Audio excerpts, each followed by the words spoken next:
Olá, pessoalzinho, tudo bom? Como é que vocês estão aí? Então tá bom.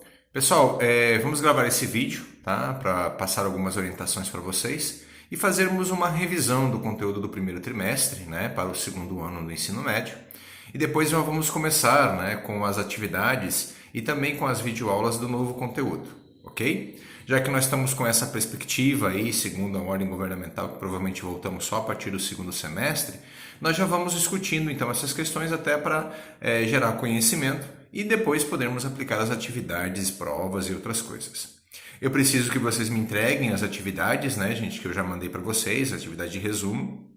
Já mandei o material do trimestre anterior, já mandei o material do próximo trimestre.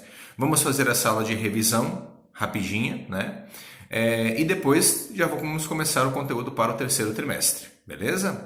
Os alunos que fizeram a avaliação comigo antes de nós pararmos, né, com as aulas presenciais vão ser avaliados, aquela nota vai contar essa nota do resumo também como nota para o primeiro trimestre e parte da nota de participação de vocês, beleza?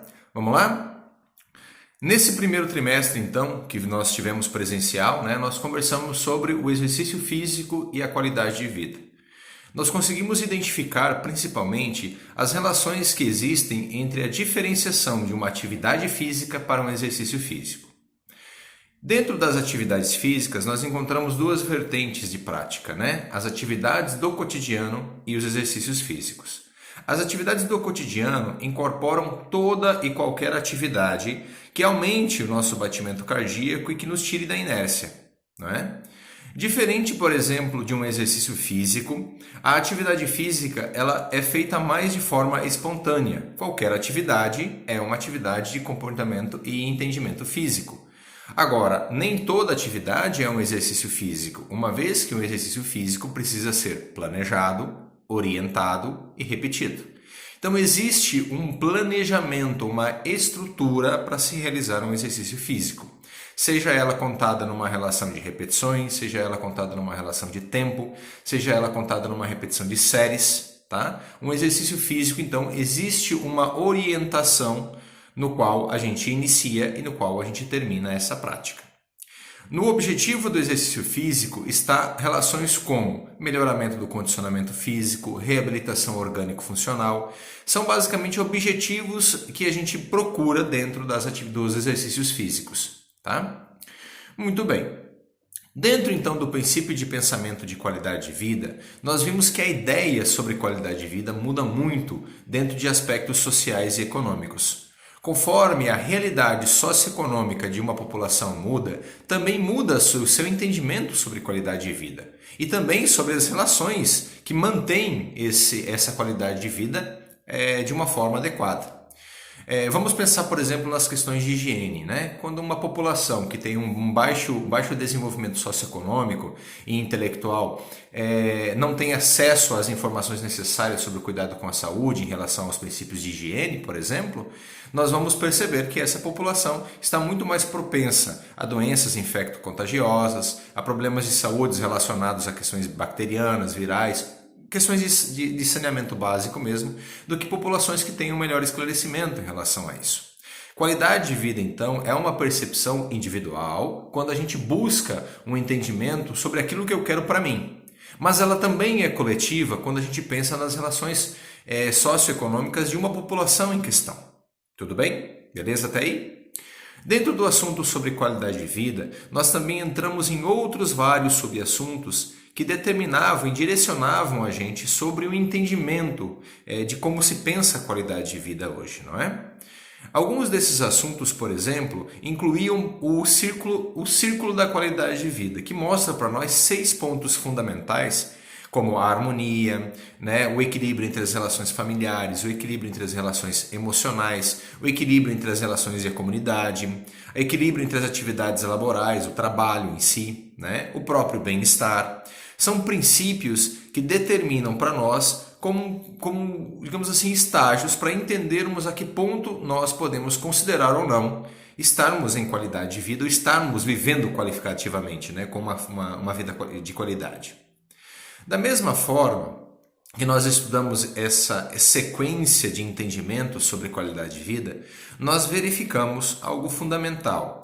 de que a nossa sociedade também, de certa forma, modificou certos conteúdos e certa ideia que nós tínhamos sobre conteúdos, transformando elas num mecanismo comercial. A exemplo disso, nós temos os dois termos que também vimos, que é o termo wellness e é o termo fitness. Tanto o termo wellness quanto o termo fitness, eles foram utilizados pelo mercado para ganhar digamos assim, uma noção de mecanismo relacionado à venda, ao marketing dessa suposta qualidade de vida. Hoje nós podemos perceber que a ideia que nós temos de fitness e de wellness está muito ligada a um comportamento praticado por pessoas dentro do espaço de academias, dentro desse espaço que se vende a ideia de qualidade de vida, tá? Bom, o termo wellness, ele é um termo na tradução que significa bem-estar. Os princípios básicos do bem-estar, eles são determinados em uma figura que se chama pentáculo do bem-estar. São 5 pontas que determinam alguns aspectos fundamentais para entendermos e nos mantermos sobre uma ideia de bem-estar. Dentro desses termos, nós podemos cuidar, por exemplo, os cuidados relacionados à alimentação, os níveis de estresse, né? A não utilização de produtos que vão alterar o nosso estado fisiológico e emocional, como o uso de drogas, o uso excessivo de álcool, o uso excessivo de medicação. Outras questões que nós podemos observar, por exemplo, no ambiente de trabalho, a utilização de EPIs, né? Ou seja, de equipamentos de proteção individual. O entendimento do bem-estar, então, é essa situação de manter-se numa característica de situação que proporciona para nós um estado de satisfação que nos vai levar ao entendimento de qualidade de vida, uma vez que o próprio bem-estar é um dos itens que está descrito dentro do círculo da qualidade de vida.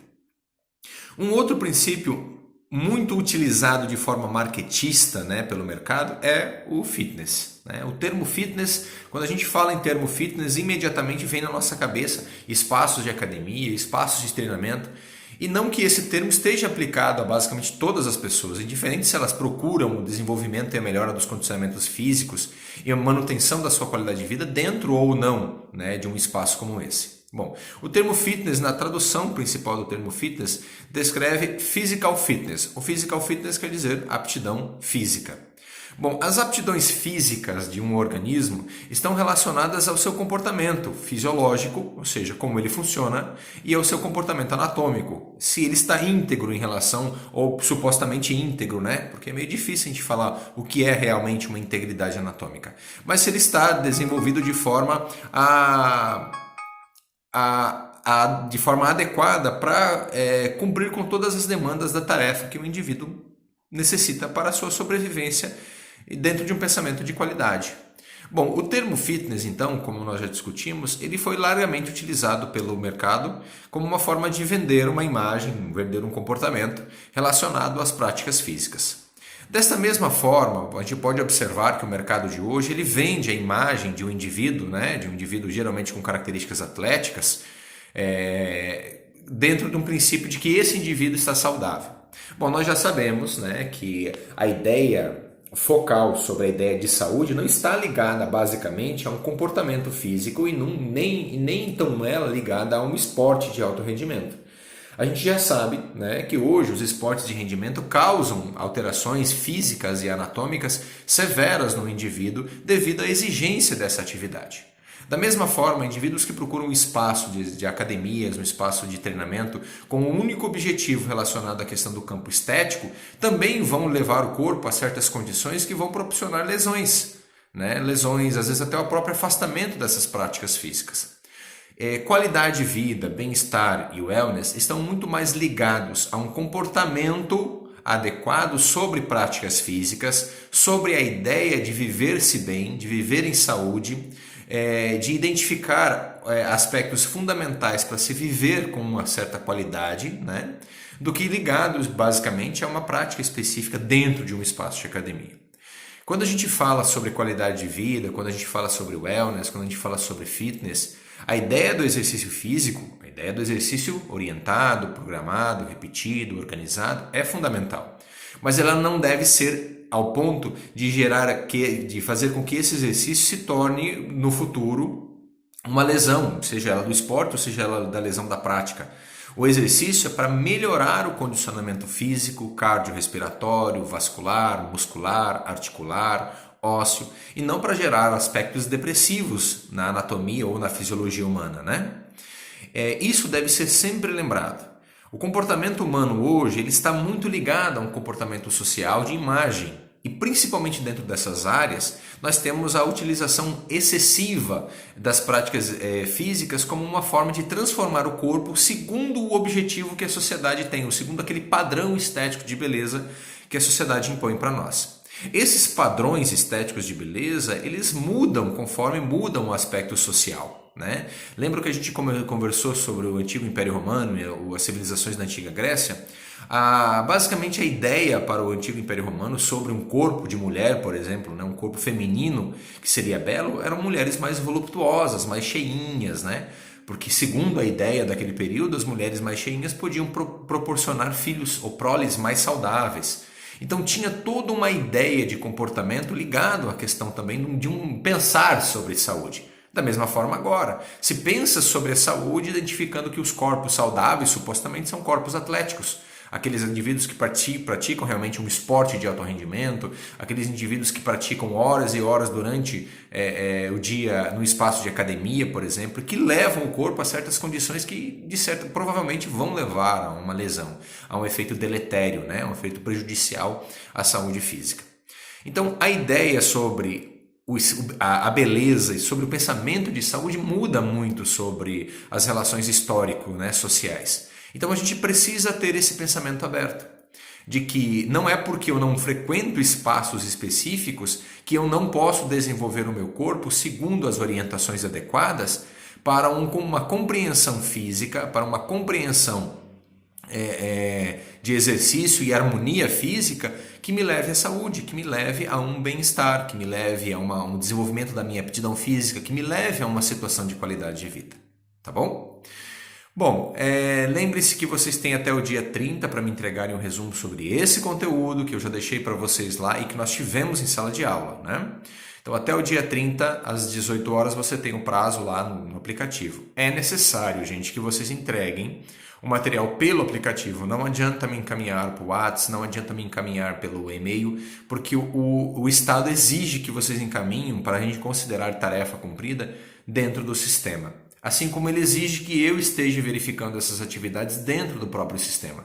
É muito importante vocês lembrarem disso também, tá ok? De forma geral, então, a partir do segundo trimestre, que nós vamos entrar com o conteúdo que eu já mandei para vocês, que é Política, Economia e Marketing no Esporte, para entendermos como, de certa forma, as relações de práticas físicas, hoje, né, determinadas como prática esportiva, estão ligadas a fatores econômicos, sociais, políticos e marketistas. Ok? Nós vamos discutir esses aspectos com mais calma, um pouco mais devagar. Lembrem-se que essa videoaula foi só uma revisão de um conteúdo que vocês já tiveram em sala de aula. Os outros conteúdos nós vamos fazer em videoaulas um pouco menores, mas vamos progressivamente, né, desenvolver aquele conteúdo, tá bom? De forma geral, então, lembrem-se que o terceiro trimestre vai ser marcado por uma avaliação muito mais teórica do que prática, até porque, logicamente, nós não podemos fazer práticas coletivas e também, né, há uma certa restrição às práticas individuais, né, fora do ambiente doméstico. Se vocês optarem por fazer uma caminhada, fazer uma pedalada, lembre-se de usar o equipamento de proteção que hoje é a máscara, lembre-se das relações de afastamento entre as pessoas, que tudo isso tem a ver com o princípio que nós estudamos, sobre a ideia de qualidade de vida, né? Nós temos que mudar o nosso comportamento e hoje, nesse momento, mudar a nossa ideia sobre o pensar-se qualidade de vida, porque ela está muito mais ligada aos comportamentos de saúde agora, nesse momento, do que já esteve durante muito tempo. Tá ok? Então é um momento realmente da gente refletir sobre a ideia de qualidade de vida e sobre o comportamento humano em relação à qualidade da própria saúde. Tá bom? Bom, se cuidem, beleza? Mandem para mim a revisão, o resumo o quanto antes, por gentileza, para a gente poder se organizar já dentro dessa relação. Os alunos que me mandam antes, eu dou uma olhadinha, se tem algo errado eu encaminho. Os alunos que me mandarem só até o dia 30 ou no dia 30, eu só vou verificar e corrigir a partir do que estiver ali, tá bom? Um abraço a todos, Fiquem bem. Qualquer dúvida, lembre-se, utilizem o aplicativo que é o Classroom. Beleza? Um abraço.